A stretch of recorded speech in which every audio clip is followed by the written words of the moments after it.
कविता अपने माँ बाप की बहुत लाडली थी। तीन बड़े भाइयों की बहन थी। कोई भी चीज मांगने पर उसी वक्त सामने हाजिर हो जाती। पूरे घर में रोब था उसका। पूरे परिवार और नौकरों पर राजकुमारी की तरह हुक्म चलाती थी कविता। स्कूल में भी पूरा रोब था उसका। बड़े घर की लाडली जो थी वो। ऐसे ही उसने कॉलेज में दाखिला लिया। उसके ठाठ बाट, बड़ी गाड़ी में आना जाना, हर दिन नया फैशन देखकर हर कोई उससे दोस्ती करना चाहता था। थोड़े ही दिनों में उसके बहुत से दोस्त बन गए। पूरे कॉलेज में उसकी अपनी ही एक पहचान थी। इन्हीं दिनों उनके घर एक रिश्ता आया। खानदानी लोग थे और पापा की पुरानी जान पहचान थी उनके साथ। कविता के साथ कोई जबरदस्ती नहीं थी, पर कविता ने फिर भी हाँ कर दी, क्योंकि वो अपने परिवार से बहुत प्यार करती थी। वो जानती थी कि वो लोग उसका अच्छा ही सोचेंगे। लड़के का नाम राज था। राज काफी पढ़ा लिखा और समझदार लड़का था। ससुराल वाले भी बहुत अच्छे थे। ससुराल में कविता की जगह वैसी ही थी जैसी कि मायके में। कोई भी कार्य कविता की सलाह के बिना नहीं होता था।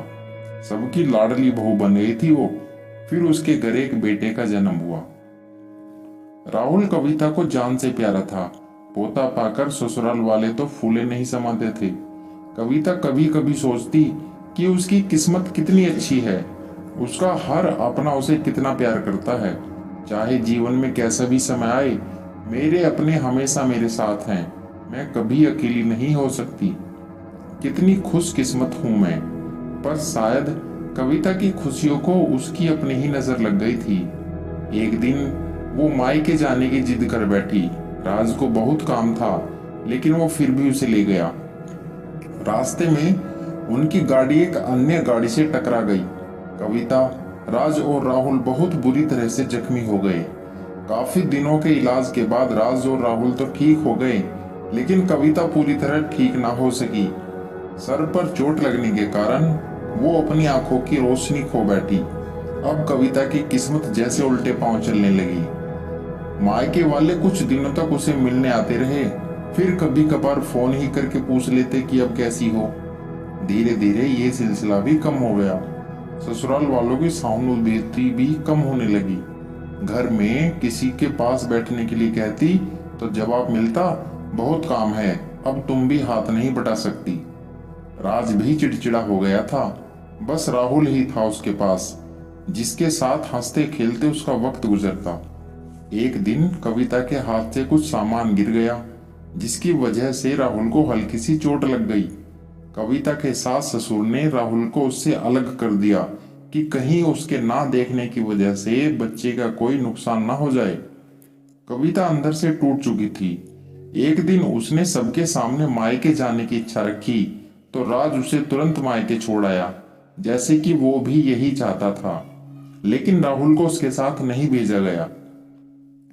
कविता कभी राहुल से दूर नहीं रही थी, पर अपनी कमी के कारण उसने ज्यादा बहस नहीं की।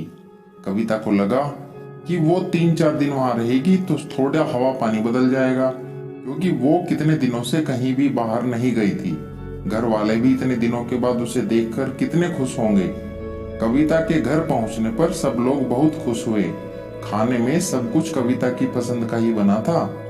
उसने अपने मम्मी पापा और भाई भाभीयों से दिल खोलकर बातें की। उनके छोटे छोटे बच्चे भी बुआ के साथ घुल मिल गए थे। रात को सोने के वक्त जब वो कपड़े बदलने लगी, तो उसे पता चला कि उसका बैग तो बहुत भरा हुआ था। वो सब समझ गई। वो बहुत उदास हो गई। कुछ दिनों तक तो सब ठीक रहा, फिर जैसे सब बदलने लगा। सबका व्यवहार बदल रहा था। वो लोग जैसे थक चुके थे उससे। सब लोग घुमा फिरा कर पूछने लगे कि राज कब आ रहा है उसे लेने। वो बना बना देती, जबकि वो जानती थी कि उस घर में अब उसके लिए कोई जगह नहीं। कविता से चलते वक्त कुछ ना कुछ नुकसान हो जाता। थोड़ी बहुत टोका टाकी उसे सुनाई देती, वो टाल देती। एक दिन उसके हाथ से लगकर एक कीमती फूलदान टूट गया। छोटी भाभी ने बहुत हंगामा मचाया। कविता के माता पिता रोज रोज झमेलों से तंग आ गए थे। उन्होंने राज को खुद से फोन कर दिया। राज कविता को अपने घर ले गया। कविता को अपने परिवार वालों से ये उम्मीद ना थी। जिस कविता के कहे बिना घर में एक पत्ता भी नहीं हिलता था, उस घर के लिए वो अब बोझ बन चुकी थी। राज के साथ ससुराल आते वक्त वो बहुत खुश थी, क्योंकि वो अपने घर जा रही थी, अपने जिगर के टुकड़े राहुल के पास। परंतु यह खुशी भी कुछ पल की ही थी। सारा बंदोबस्त पहले ही किया हुआ था। कविता को सीधे ऊपर वाले कमरे में पहुंचा दिया गया। राहुल से दूर रहने की सख्त चेतावनी दी गई थी। एक कामवाली लता को उसकी जिम्मेदारी सौंपी गई, जो उसके खाने पहनने जैसी जरूरतों का ध्यान रखती। कविता ज्यादातर चुप ही रहती। कभी कभी कामवाली लता से थोड़ा बतिया लेती। उसके जरिए राहुल का पता चल जाता। सबकी लाडली बेटी और बहू सबके लिए लाडली से बोझ बन चुकी थी। अगर आपको हमारी ये कहानी पसंद आई हो तो हमारे चैनल को कृपया लाइक, शेयर और सब्सक्राइब करना ना भूलें।